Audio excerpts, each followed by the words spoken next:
آج Amnesty scheme کا اعلان کیا گیا. جب ایمنیسٹی اسکیم ہم نے 1 سال پہلے دی تھی اس وقت بہت بری تھی. آج جو عمران خان کی ہے وہ ٹھیک ہے کیونکہ اس میں اس کے رشتہ داروں اور اہلکاروں کے موقع ملے گا کہ وہ اپنی کرپشن کو پاک کر لیں. ٹیکس چوروں کو چھٹی دے دی گئی ہے. لگ رہا ہے کہ آئی ایم ایف سے نیگوشیٹ کرے گا. اپوزیشن کے لیے ہر دل عزیز لفظ اور جملہ آئی ایم ایف بنا ہوا ہے. مہنگائی میں جکڑے عوام پریشان ہیں. حکومت کسی صورت بھی سکون میں نہیں ہے اور خصوصاً وزیر اعظم پاکستان بعض دفعہ آپ کو کڑوی گولی کھانی پڑتی ہے, نگلنی پڑتی ہے. مشکل وقت ضرور ہے جی. یہ سال 2 سال پاکستان میں 2 سال تک اس ملک کی اکنامک کرائسس سے اس ملک کو نکال لیا جائے گا.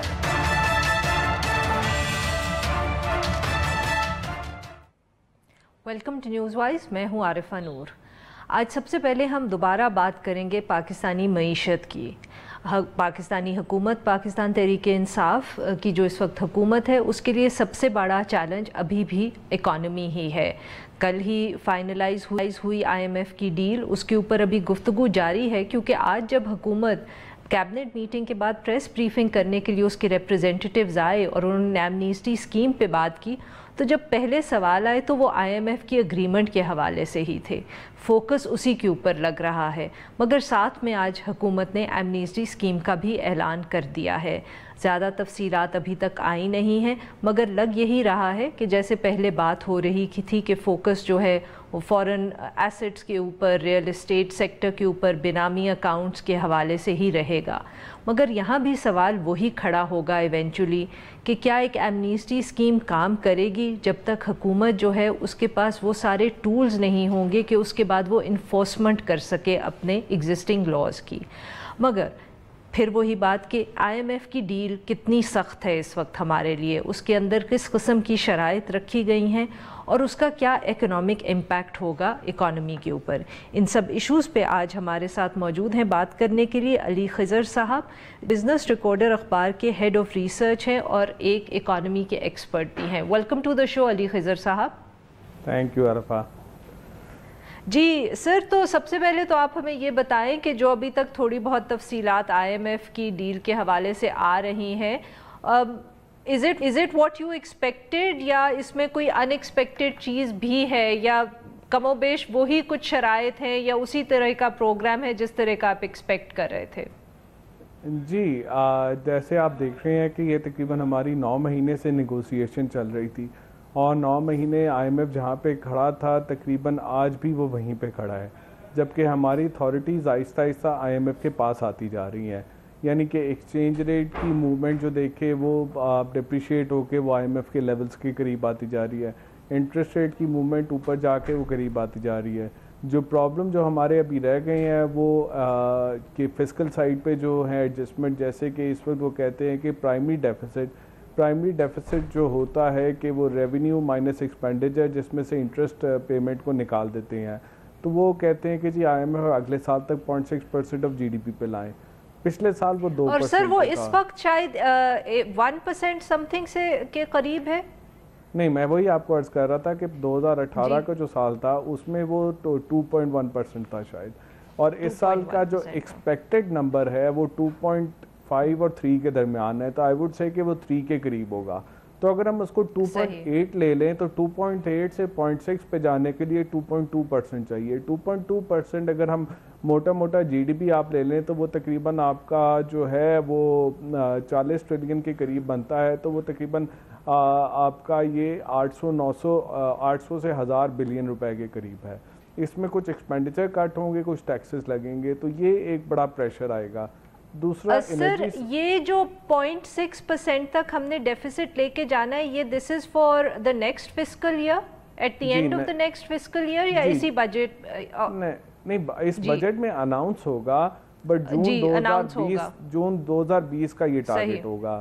یعنی کہ جولائی 2019 سے جون 2020 کے درمیان کا جو سال ہوگا, مالیاتی سال جو ہوگا, اس کے اندر آپ نے یہ 0.6% آف جی ڈی پی تک لے کے آنا ہے, جس میں مطلب ہے کہ 800 سے 1000 بلین کے ٹیکسز اور ایکسپینڈیچر کے کمی کا کمبینیشن دینا ہے. تو اس میں ظاہر ہے بہت سارے نئے ٹیکسز لگیں گے. کہا جا رہا ہے کہ کوئی ٹیکس ایگزمپشن ختم ہو جائیں گی, جو ہم ملبوسات لیتے ہیں جس پہ ہم ٹیکس نہیں دیتے اس پہ بھی جی ایس ٹی لگ جائے گا, تو اور اس کے علاوہ بجلی کی گیس کی قیمتیں بڑھیں گی تو اس سے چوری کے خدشات بھی آئیں گے، تو وہ ایک بڑا مشکل ٹائم ہے. تو اس وجہ سے وہ آئی ایم ایف کی جو کنڈیشنز جو فسکل سائڈ پر انرجی سائڈ پہ تھی، چونکہ ہم نے وہاں پہ زیادہ محنت نہیں کی پچھلے 9 مہینے میں، چونکہ ہماری جو ٹیم تھی وہ وہاں پہ ناکام رہی کوئی انوویشن لانے کے لیے، تو آئی ایم ایف جو پہلے اگر 9 مہینے پہلے جہاں جاتے اس سے زیادہ سخت کھڑا ہے، کیونکہ حالات 9 مہینے میں ان دونوں جگہ پہ خراب ہوئے ہیں. آپ کا تقریباً سرکولر ڈیٹ روز 1 سے 1.5 ارب روپے سے گر رہا ہے، اور فسکل ڈیفیسٹ جو ہے وہ آپ کا تقریباً 7.5% آف جی ڈی پی تک آتا جا رہا ہے، جو کہ آپ اتنا برا جو تھا 2008 کے اندر تھا. تو پچھلے سال کے نمبرز دیکھیں تو اس سال بہت خراب ہو گئے، اور گڈ ول جو حکومت ہے اپنی بہت زیادہ لوز کر دی ہے. تو یہ 9 مہینے یقیناً ضائع کیے ہیں انہوں نے. علی خضر صاحب، یہاں 2 سوال کھڑے ہوتے ہیں. ایک یہ کہ جو آپ نے خود بھی اس کا انڈیکیٹ کیا کہ فسکل سائٹ پہ یہ حکومت پچھلے 9 مہینے میں بہت زیادہ ناکام رہی ہے. کہتے ہیں کہ اس دفعے تو جو ٹیکسز کا جو ریونیو کا شارٹ فال ہے وہ 500 ارب کے قریب ہوگا. اس کی وجہ کیا ہے؟ I mean like did the government just fail completely to collect taxes, یا اس کے اندر I mean what were the reasons for this? دیکھیں جی، اس کی ملٹیپل ریزنز ہیں. ایک تو اکانومی کا سلو ڈاؤن ہو جانا، اکانومی کا سلو ڈاؤن ہو جانا اس سے جنرل ٹیکس کی جو ہے نا گروتھ کم ہوتی ہے. دوسرا ہمارے ٹیکسز دیکھیں جائیں تو 40% سے اوپر جو ٹیکسز ہیں وہ ہمارے امپورٹڈ سٹیج پہ کلیکٹ ہوتے ہیں، اور ہماری پالیسی ہے امپورٹ کمپریشن کی. تو امپورٹ چونکہ ہماری گر رہی ہیں اس وجہ سے ٹیکس کلیکشن بھی گر رہی ہے، لیکن چونکہ ہماری روپی اماؤنٹ میں ٹیکس کلیکشن ہوتی ہے تو کرنسی ڈیپریسیشن سے وہ اماؤنٹ کچھ ریکور ہو جاتا ہے. پھر آپ نے دیکھا کہ کچھ جو سپریم کورٹ نے موبائل فون کے اوپر ٹیکسز کے کم کر دیے تھے، اس سے ہمارا نقصان ہوا ہے 80 سے 100 بلین کا. اس کے بعد جو آپ دیکھیے تو پچھلے بجٹ میں مفتاح صاحب جو ہیں وہ انڈیویجول انکم کے اندر بہت کم ٹیکس کر گئے تھے، اس سے ہمارا کافی نقصان ہوا ہے. تو یہ چیزیں ملا لیں، اکانومی کی گروتھ کا نہ آنا اور باقی جو ہے ٹیکس ایڈمنسٹریشن اس پہ اتنا زور نہ ڈالنا، یہ وجہ ہے. دوسرا اگر ایف پی آر کے اندر دیکھیں تو پچھلے 3 سال سے ایف بی آر میں یہ ہوتا تھا کہ ایڈوانس ٹیکسز بہت لیے جاتے تھے، یعنی کہ جو بڑی کمپنیز ہوتی تھی، کارپوریٹ ہوتی تھی، ان سے کہا جاتا تھا کہ آپ 20% ایڈوانس ٹیکس دیتے ہیں جو بعد میں ہم کور کر دیں گے. اب اگلا سال جب آتا تھا پھر کہتے تھے آپ ایڈوانس ٹیکس دے دیں تو ہم آگے کور کر دیں گے. اب جو 2 سال سے 3 سال سے یہ ڈار صاحب کی غالباً پالیسی رہی تھی. جی جی جی جی بالکل صحیح کہہ رہی ہیں آپ. تو ڈار صاحب کی آپ کو پتہ ہے وہ اکاؤنٹنٹ تھے، وہ کہتے تھے آج کے دن کے نمبر پورے ہو جائیں کل کون دیکھے گا. تو وہ جب وہ آپ 20% ایڈوانس لیتے رہے، اور جب اکانومی تیز چل رہی تھی تو وہ لوگ دیتے بھی رہے کیونکہ وہ پیسے بنا رہے تھے. اب لیکن تیسرا سال آ گیا، اب وہ کہتے ہیں بھائی کہ ہمارا پچھلا ایڈوانس کلیئر نہیں ہوا تو ہم ایڈوانس پہ ایڈوانس کیسے دیں. وہ کہہ رہے تھے کہ جو آپ نے ایڈوانس دیا اس پہ بھی ایڈوانس دے، اور پچھلا ایڈوانس کلیئر نہیں ہوگا، یہ آگے چلتا رہے گا. وہ اب پیسے نہیں بنا رہے کمپنیز، اتنے ان کے پروفٹس ڈکلائن ہو رہے ہیں، تو جو ان میں گروتھ پروفٹس میں ڈکلائن ہو رہی ہے تو انہوں نے اس دفعہ ایڈوانس دینے سے ہاتھ اٹھا دیا. تو ایک یہ وجہ بھی ہے. تو یہ ملٹیپل ریزنز ہم دیکھیں تو اس کی وجہ سے ٹیکس کا گرا ہے. تو اس میں اس حکومت کا یہ تھا کہ انہیں شروع میں ہی کچھ چیزیں ریورس کر لینی چاہیے تھی جو نہیں کی، اور اگر نہیں بھی کی ریورس تو شروع میں آئی ایم ایف پہ چلے جاتے تو آئی ایم ایف یہ کروا دیتا. لیکن چونکہ اب ٹائم ضائع ہو چکا ہے تو اب چونکہ مشکلیں زیادہ آئیں گی. تو جی علی خضر صاحب، اور اسی حوالے سے جو میرا دوسرا سوال تھا وہی ریونیو شارٹ فال جس کا آپ نے ذکر کیا کہ آئی ایم ایف اس حوالے سے ہم سے اب بہت زیادہ وہ ٹارگیٹس ہائی سیٹ کر رہی ہے. جو کل سٹیٹمنٹ آیا تھا اس میں انہوں نے بار بار ذکر کیا ہوا ہے کہ جو آپ کی اسینشیل ڈیولپمنٹ سپینڈنگ ہے یا جو پبلک فائنانس سپینڈنگ ہے انفراسٹرکچر کے اوپر، آپ اس کو مت چھوئیے گا. اگر اس کو ہم نہیں اس وقت ہاتھ لگاتے تو پھر ایکسپینسز اور کہاں سے حکومت کاٹ سکتی ہے؟ کیونکہ کچھ لوگ اس کو انٹرپریٹ اس طرح کر رہے ہیں کہ وہ کہہ رہے ہیں کہ پھر ڈیفنس سپینڈنگ میں اس دفعے کٹ لگانا پڑے گا. Do you agree with this assessment? دیکھیے جی، ڈیفنس سپینڈنگ ہماری تقریباً 1 ٹریلین روپے کے قریب ہے، اور یقیناً اس میں اگر کٹ لگائیں گے تو وہ بہت اس کا فائدہ ہوگا. بٹ آپ دیکھیں انڈیا کے ساتھ جو ہماری سینسٹیوٹیز چل رہی ہیں، اس کے بعد کیا ہم ڈیفنس سپینڈنگ پہ کٹ لگا سکیں گے؟ کیا آرمی اس بات کو مان سکے گی؟ آپ خود جانتی ہیں کہ وہ اس وقت کتنی اسٹرانگ ہے. سو اس کے بارے میں کیا کہہ سکتا ہوں، لیکن یقیناً اس پہ کٹ لگے گا تو اس کا فائدہ ہوگا. اچھا، دوسری بات آپ نے کی کہ جو اسینشیل سپینڈنگ بڑھانی ہے، تو اس میں آپ سے عرض کرتا جاؤں کہ انہوں نے کہا ہے کہ جو بی آئی ایس پی اور احساس پروگرام ہے جس کے اندر جو پچھلے سال 100 ارب روپے تھا، وہ اس سال اگلے سال میں 180 ارب پہ ہو جائے گا. اچھا یہ 80 ارب کا اضافہ دیکھیں اگر ہم دیکھیں کہ ہمارے یہاں تقریباً 32 سے 35 ملین ہاؤس ہولڈز ہیں، یعنی کہ خاندان ہیں، ایک خاندان میں 6 سے 7 افراد ہوتے ہیں، ہمارے ملک میں 200 ملین سے اوپر کی آبادی ہے، اس میں سے اگر 25% بھی کہہ لیں کہ 8 سے 10 ملین، اگر 10 ملین ہاؤس ہولڈ یعنی خاندان ہم کہیں غریب ہیں، اور اگر ان 10 ملین کو ہم نے 180 بلین پہ لگانا ہے تو ہمارے پاس تقریباً ایک سال کا پر بندہ جو ہے 1500 سے 1600-1800 روپے آتا ہے، یعنی کہ ایک بندہ کسی بھی خاندان کا اس پہ سال کا 100 سے 150 روپیہ سپینڈ ہوتا ہے اس انہینس سپینڈنگ سے۔ آپ مجھے آج کے دن میں بتائیے 100 سے 150 روپے میں کیا آتا ہے، اور یا ایک خاندان کے اوپر 700 سے 800 روپیہ سال کا مہینے کا خرچ کر رہے ہیں تو اس کو کتنا فائدہ ہوگا۔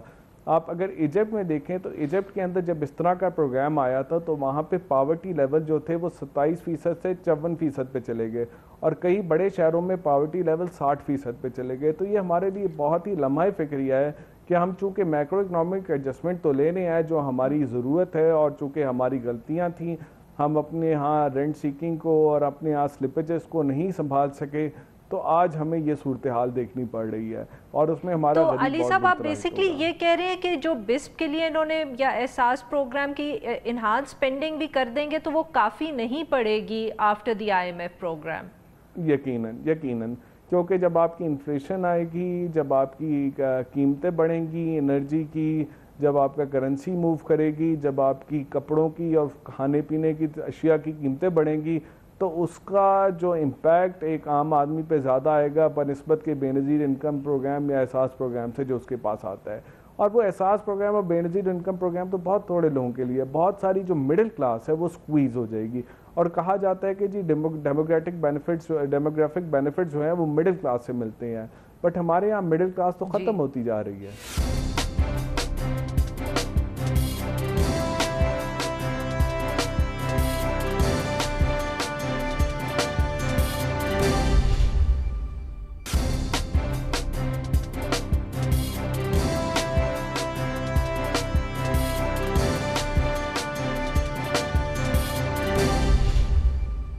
جی علی خضر صاحب، تو اسی حوالے سے جو ایمنیسٹی اسکیم کا اعلان حکومت نے آج کیا ہے اور وہ کہہ رہے ہیں اس کو انٹروڈیوس کرنے لگے ہیں، تو do you think that will help the government collect taxes? کیا اس سے جو ریونیو کا شارٹ فال ہے اس میں کوئی امپروومنٹ ہو سکے گی؟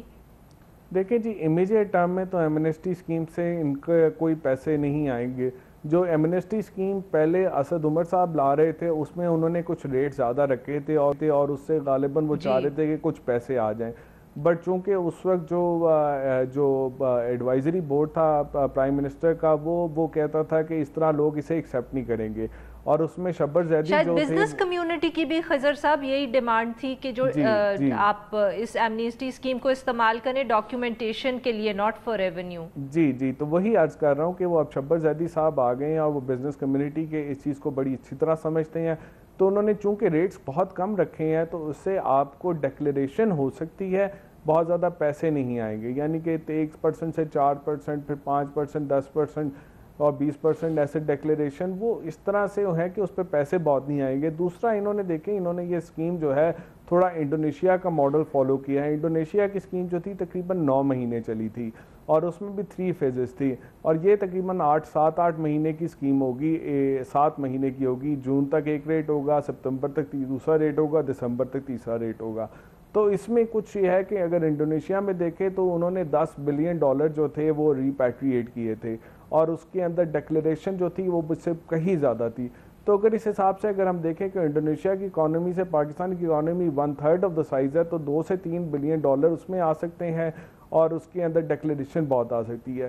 ایک دفعہ یہ چیز آ جاتی ہے، جب یہ پیسہ سفید ہو جاتا ہے تو یہ پیسہ جو ہے بزنسز میں لگ سکتا ہے، ریئل اسٹیٹ ڈیولپمنٹ میں لگ سکتا ہے، پرائم منسٹر کی ہاؤسنگ اسکیم میں لگ سکتا ہے، نئی انڈسٹریز میں لگ سکتا ہے، اور وہ جب ایک دفعہ لگنا شروع ہو جائیں گی تو جو اکانومی گرو کرے گی اس سے ٹیکس کلیکشن آئے گی، تو یہ لیکن اس میں کچھ ٹائم لگے گا۔